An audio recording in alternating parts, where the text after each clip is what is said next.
एल्गार लाईनीमध्ये आपलं स्वागत आहे। आपण शिरपूर धरणावर आलेलो आहोत आणि या धरणावर जे पाण्याची पातळी आपण बघतो आहोत, या ठिकाणी 28 फूट पाणी या डॅम मध्ये साचलेलं आहे आणि या डॅमच्या अधिकाऱ्यांसोबत किंवा पदाधिकाऱ्यांसोबत बोलल्यानंतर या डॅम मधील गेटचा प्रॉब्लेम सांगून शेतकऱ्यांना पाणी मिळत नाही।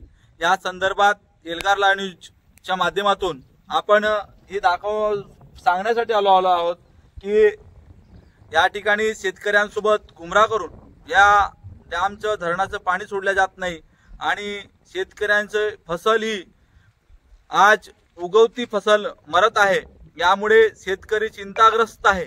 हे आपण बघतो आहोत, डॅमचं पाणी 28 फुटावर आहे, तरी डॅमच्या गेटचं प्रॉब्लेम सांगून शिरपूर धरणाचं पाणी शेतकऱ्यांचे सोडले जात नाही, पण तेच पाणी येथील उद्योगांसाठी बिनधास्त चाललं। हे कुठेतरी शेतकऱ्यांसाठी एक दुःखद आणि दुःखमय गोष्ट आहे। आपण या न्यूजच्या माध्यमातून शेतकऱ्यांना सुद्धा सांगू इच्छितो की उद्योगांसाठी काहीही कोणतीही उजर तक्रार होत नाही, पण शेतकऱ्यांसाठी वारंवार टाळाटाळ केली जात आहे।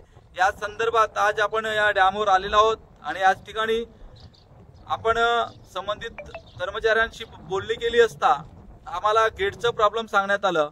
हे गेट कधी सुधारतील, कधी पाणी मिळेल, ही चिंता शेतकऱ्यांना लागलेली आहे।